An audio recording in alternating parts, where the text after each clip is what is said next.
நம்முடைய சைதாப்பேட்டை தேர்தல் களத்தில் என்னோடு போட்டியிடுகின்ற திமுக வேட்பாளர் அவர்களுக்கு மா சுப்பிரமணியம் அவர்களுக்கு அவருடைய இமெயில் ஐடியில் நான் ஒரு தகவல் அனுப்பியிருந்தேன். நீங்கள் உங்கள் மீது வழக்கு பதிவு செய்யப்பட்டு நிலுவையில் இருப்பதாக தேர்தல் ஆணையத்தில், அதாவது வேட்புமனு தாக்கலில் குறிப்பிட்டிருக்கிறீர்கள். இந்த வழக்கின் உண்மைத்தன்மை என்ன? எதற்காக உங்கள் மீது வழக்கு? இது போன்ற விவரங்களை தேர்தல் களத்தில் இந்த நேரத்திலாவது மக்களிடத்தில் பகிர்ந்து கொள்வது சரியாக இருக்கும் என்று நான் கருதுகிறேன். எனவே இந்த கருத்தை நீங்கள் 48 மணி நேரத்திற்குள்ளாக பதில் சொல்லவில்லை என்றால் நான் மீடியாக்களை சந்தித்து பேச வேண்டி வரும் என்று நான் அனுப்பியிருந்தேன். அப்படி அனுப்பியிருந்த அந்த இமெயில் செய்திக்கு அவர் எனக்கு பதிலளித்திருந்தார். பொதுவெளியில் சந்தித்து பேச தயார். நீங்கள் அதை பொதுவெளியில் பேசுவதென்றால் எனக்கு எந்த ஆட்சேபனையும் இல்லை, ஆனால் விவாதத்திற்கு நான் தயார் என்று அனுப்பியிருந்தார். நான் உடனடியாக மீடியாக்களின் மூலம் நாம் சந்திக்கலாம், எந்த மீடியா என்பதை முடிவு செய்யுங்கள். ஏற்கனவே நாம் இருவரும் தந்தி டிவியில் தொடக்கத்தில் பேட்டி கொடுத்தோம். அதேபோல் தந்தி டிவியில் வைத்து அந்த பேட்டியை வைத்து கொள்ளலாமா? உங்களுடைய பதிலை சொல்லுங்கள் என்று நான் கேட்டிருந்த பொழுது அதற்கு பதிலில்லை. நான் தந்தி டிவியில் கேட்டேன். அவர்கள் சரி, இந்த பேட்டியை நாங்கள் நடத்துகிறோம் என்று ஒப்புக்கொண்டார்கள். அவர்கள் கேட்டதற்கும் அவர் பதில் சொல்லவில்லை. ஆகவேதான் இன்றைக்கு நான் உங்களை எல்லாம் சந்திக்க வேண்டிய ஒரு கட்டாயத்தில் இந்த சந்திப்பு நடந்து கொண்டிருக்கிறது. நீங்களும் தெரிந்து கொள்ள வேண்டும், மக்களும் தெரிந்து கொள்ள வேண்டும். லேபர் காலனி குடியிருப்பு பகுதி என்பது கிண்டி சிட்கோ தொழிலாளர் குடியிருப்பு இருக்கிறது கிண்டியில். அந்த பகுதியிலே இருக்கின்ற தொழிலாளர்களுக்கு அந்த குடியிருப்பை சொந்தமாக்கி தர வேண்டும் என்று புரட்சித் தலைவர் எம்ஜிஆர் காலத்தில் நான் சட்டமன்ற உறுப்பினராக இருந்த பொழுது என்னால் அது சொந்தமாக்கப்பட்டது. 87ஆம் ஆண்டு அதற்கு அரசாணை பெறப்பட்டது. அந்த அரசாணை பெற்றதற்கு பிறகு தொழிலாளர்கள் எல்லாம் இந்த தொகையை குறைக்க வேண்டும் என்று சொன்னார்கள். அதன்படி மீண்டும் குறைப்பதற்கான ஒரு முயற்சி எடுக்கப்பட்டு அது பல பரிணாமங்களை கடந்து பிறகு இறுதி ஆணை பெறப்பட்டது. அந்த குடியிருப்பை எதன் அடிப்படையில் அரசு சொந்தமாக்கியது என்றால், இந்த குடியிருப்பு என்பது தொழிலாளர்களின் வாரிசுகளுக்கு மட்டும்தான் இது சொந்தமானதாக இருக்க வேண்டும். 10 ஆண்டுகளுக்கு இந்த வீட்டு மனையை விற்கக்கூடாது என்ற நிபந்தனையின் அடிப்படையில் இந்த அரசாணை பிறப்பிக்கப்பட்டது. அதுவும் தொழிலாளர்கள் மட்டும்தான் அந்த குடியிருப்பில் இருக்க வேண்டும் என்ற விதியுடன். அப்படி இருக்கின்ற பொழுது எஸ்கே கண்ணன், கமலநாதன் என்ற 2 தொழிலாளர்கள் L3 L4 இந்த வீட்டை அரசியல்வாதியான மா சுப்பிரமணியன் இந்த வீட்டை சட்ட விதிகளுக்கு புறம்பாகவும் ஒரு சாதாரண மனிதர்கள் செய்யக்கூடிய செயல் கூட இல்லாமல் ஒரு கிரிமினல் பேர்வழிகள் செய்கின்ற செயலை போல் இந்த வீட்டை, சிட்கோ வீட்டை அபகரிப்பதற்கு அவர் எடுத்துக்கொண்ட முயற்சிகள் என்ன என்ன என்பதை நான் இப்பொழுது உங்களுக்கு சான்றுகளோடு தரப்போகிறேன். இதுதான் நான் அவரிடத்தில் தயார் பண்ணி கேள்வியாக கேட்பதென்று நான் முடிவு செய்திருந்தேன். இப்பொழுது நீங்கள் போய் அவரை கேளுங்கள் இந்த கேள்விகளை மாத்திரம். கிண்டி தொழிற்பேட்டை தொழிலாளர் குடியிருப்பில் மா சுப்பிரமணியன் ஆகிய தாங்கள் குடியிருந்தது உண்மையா இல்லையா? இந்த வீட்டை நீங்கள் உங்களுடைய மனைவியின் சொத்து என்று கடந்த தேர்தலில் வேட்புமனு தாக்கலில் குறிப்பிட்டிருந்தீர்களா இல்லையா? தொழிலாளர் குடியிருப்பில் உள்ள வீடுகள் சட்டப்படி தொழிலாளர்களுக்கு மட்டுமே வழங்கப்படும் என்பது முன்னாள் மேயர் சுப்பிரமணியனுக்கு தெரியுமா தெரியாதா?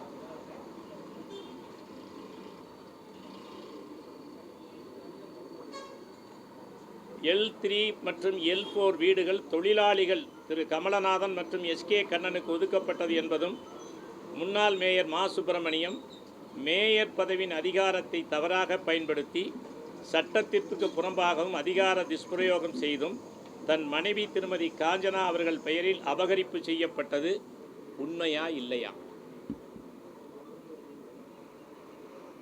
முன்னாள் மேயர் மா சுப்பிரமணியத்தின் மனைவி திருமதி காஞ்சனா SK கண்ணனின் ஒரே மகள்தான் என்று போலி ஆவணங்கள் தயாரித்து சிட்கோவிடம் சமர்ப்பிக்கப்பட்டதா இல்லையா?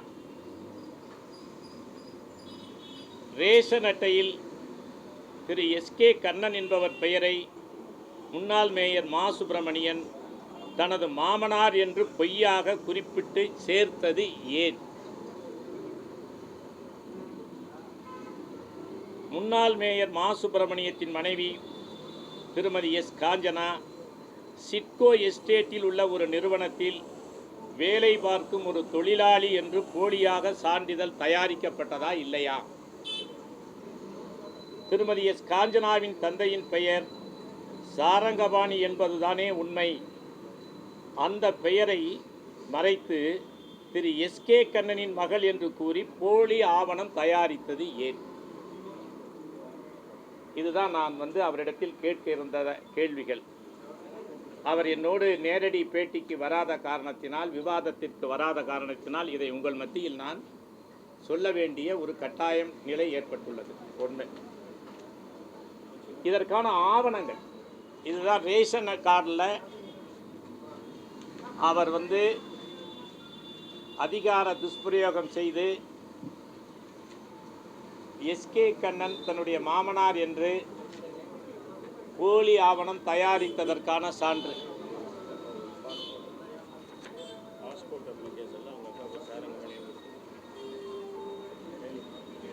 காஞ்சனா அவர்களின் அப்பா பெயர் சாரங்கபாணி.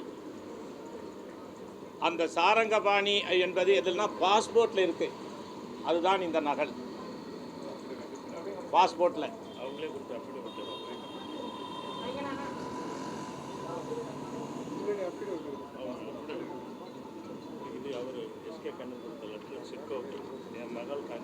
அதாவது இப்படி ஒரு போலி ஆவணம் கண்ணன் கொடுத்ததாக, எனது ஒரே மகள் காஞ்சனான்னு அவர் கொடுத்ததாக இந்த கடிதம் கொடுக்கப்பட்டிருக்கிறது.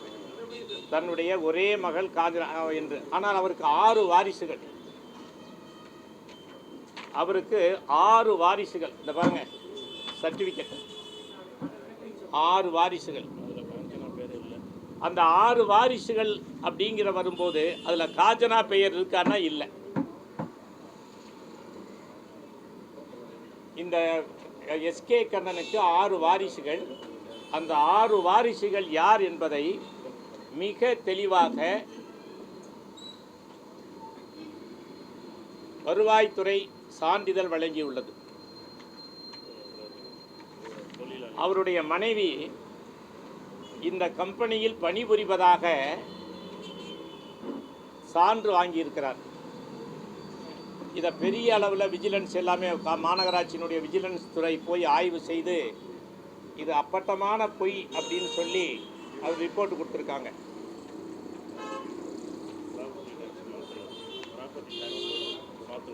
இது போலி ஆவணங்கள் தயாரித்து சிட்கோ இடத்தை தனது ஆக்கிக் கொள்வதற்காக அவர் செய்த நடவடிக்கைகளில் இன்னும் ஒன்று அதிகார துஷ்பிரயோகம்.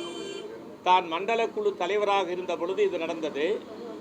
அடுத்து அவர் மேயரானவுடன் எட்ராஸ்பெக்ட் எஃபெக்ட் அப்படின்னு சொல்லுவாங்க இல்லையா, முன் தேதியிட்டு அவர் அதுக்கு சொத்து வரி விதிக்கிறார். மேயரானவுடன் அவர் சொத்து வரி விதிக்கிறார். எப்போ? 2007 பண்ணுறார். அப்போ அவர் மேயர் ஆகிட்டார். எந்த வருஷத்திலிருந்து? 98, 99 அதில் இருந்து அவர் அதற்கு வரி விதிக்கிறார். அதாவது சிட்கோ இடம் இவர் பெயருக்கு மாற்றப்பட்டிருந்து அப்படி பண்ணியிருந்தா கூட அதில் தவறு இல்லை. ஒதுக்கீடு கிடையாது, எல்லாமே அதிகார துஷ்பிரயோகம். சிட்கோ வீட்டை அவர் எப்படி பெற்றார் என்றால், வீட்டை அவரே எந்தவிதமான அனுமதியும் பெறாமல் இடித்துவிட்டு, எந்தவிதமான அனுமதியும் சிட்கோவிடம் பெறாமல் கரண்ட் மின்சார இணைப்பை துண்டித்துவிட்டு கமலநாதன் மற்றும் எஸ்கே கண்ணன் பெயரில் இருந்த மின் இணைப்பை தன்னுடைய மனைவியின் பெயருக்கு மாற்றி இருக்கிறார். இதை எங்காவது வேறு யாருக்காவது நடக்குமா? வேறு யாராவது செய்ய முடியுமா? அதற்கு பிறகு வீட்டை இடிக்கிறார். வீட்டை இடிக்கின்ற பொழுது சிட்கோவிடம் வரைபட அனுமதி பெறுவதற்காக நான் வீட்டை இடிக்கிறேன் என்று அவர்களிடத்தில் இடிப்பதற்கு அனுமதி பெற வேண்டும். அவர் அனுமதி கொடுக்கவில்லை, சிட்கோவிடம் அனுமதி பெறவில்லை. இவரே இடிக்கிறார். இடித்துவிட்டு வீடு கட்டுகிறார். வீடு கட்டினால் அந்த வரைபடம்னு ஒன்று இருக்கு இல்லையா, வரைபடம் இல்லாமல், பிளானிங் பர்மிஷன் இல்லாமல் வீடு கட்ட முடியாது. இவர் வரைபட அனுமதி இல்லாமல் 2 மாடி கட்டிடத்தை அதில் கட்டுகிறார். கட்டிவிட்டு தன்னுடைய மனைவியின் பெயரில் மின் இணைப்பை அனுமதி பெறாமல் மாற்றுகிறார். அதுக்கு இவர் சொத்து வரி போடுறார். அதிகார துஷ்பிரயோகம் செய்து இவர் சொத்து வரி விதிக்கிறார்.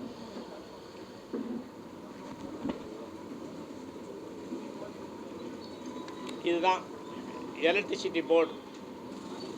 அவங்க எந்த விதமான ஆதாரம் இல்லாமல், எந்த விதமான அனுமதியும் இல்லாமல் அவர் மின் இணைப்பை எப்படி அதிகார துஷ்பிரயோகம் செய்து பெற்றார் என்பதற்கு இதுதான் ஆதாரம்.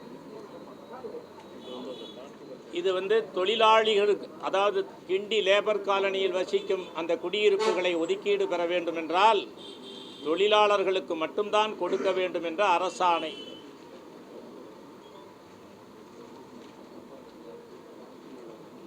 ஆர்டிஐயில் கேட்டிருக்கார் ஒரு பொதுநல ஊழியர். அப்போ அதில் எல்லா விதமான தகவலும் கொடுக்கப்பட்டிருக்கிறது. இதெல்லாம் நான் உங்களுக்கு கொடுத்துறேன். இதெல்லாம் முக்கியமாக இந்த ஆவணங்கள் எல்லாம் நான் உங்களுக்கு தர்றேன். இதில் நீங்கள் தெரிஞ்சுக்க வேண்டியது என்ன அப்படின்னா, மண்டல குழு தலைவராக இருக்கின்ற பொழுது, மாநகராட்சியினுடைய மண்டல குழு தலைவராக இருக்கின்ற பொழுது இவர் திட்டமிடுகிறார் இந்த இடத்தை பெற வேண்டும் என்று. அதை பெற வேண்டும் என்பதற்காக எல்லா விதிகளையும் மீறி சட்டத்துக்கு புறம்பாக பல கிரிமினல் வேலைகள், பல அரசியல் அதிகாரத்தை தவறாக பயன்படுத்துதல் என்ற வழிமுறையை பின்பற்றி இந்த போலி ஆவணங்களை தயாரித்து சிட்கோவிற்கு விண்ணப்பம் கொடுக்கிறார். சிட்கோ அந்த விண்ணப்பத்தை பரிசீலனை செய்து கொண்டிருக்கிறது. பரிசீலனை செய்து கொண்டிருக்கின்ற பொழுதே இவர் எல்லா வேலைகளையும் முடிச்சிடுறார். எல்லாம் இடித்து வீடு கட்டி எல்லாம் முடிச்சிடுறார். அதனால் சிட்கோ அப்படியே ஒன்றுமே இல்லாமல், அதிகாரிகள் எதுவுமே செய்யாமல் அவங்க அப்படியே விட்டுடுறாங்க. இது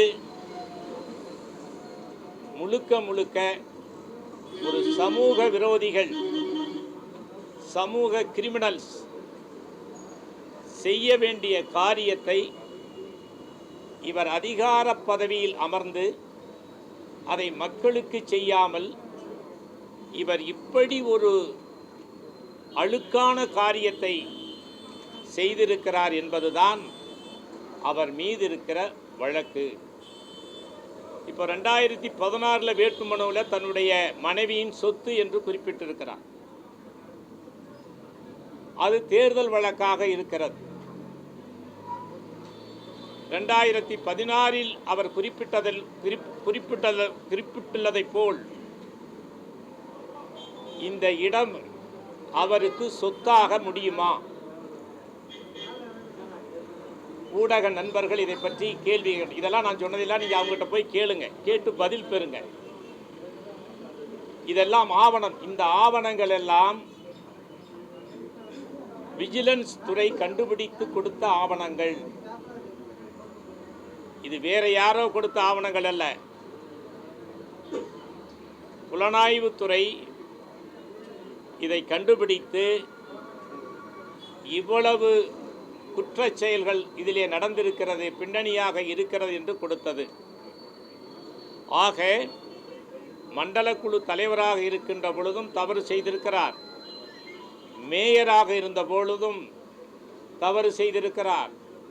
இதற்காக இவர் பல்வேறு விதமான ஒரு தவறு அல்லது ஒரு தப்பு மேலும் மேலும் பல தப்புகளை செய்ய தூண்டும் என்பதைப் போல இந்த நிகழ்வு நடைபெற்றிருக்கிறது. இதைத்தான் நான் அவரிடத்தில் சொன்னேன். இதற்கு நீங்கள் பதில் கொடுத்து விட்டால் நான் பொதுவெளியில் யாரையும் சந்திக்க வேண்டிய அவசியம் இருக்காது என்று நான் சொன்னேன். ஆக இப்போ அவர் அதை ஏற்றுக்கொள்ளவில்லை. ஏன்னா இன்னும் காலதாமதம் ஆகிடுங்கிறதுனால தான் நான் இன்றைக்கி உங்களை எல்லாம் சந்திக்கிறேன். என்னுடைய கேள்வி, இவர் மேயராக இருக்கின்ற பொழுது இப்படிப்பட்ட ஒரு அதிகார துஷ்பிரயோகம் செய்து அவர் சொத்தை, அரசினுடைய சொத்தை அபகரித்திருக்கிறார்.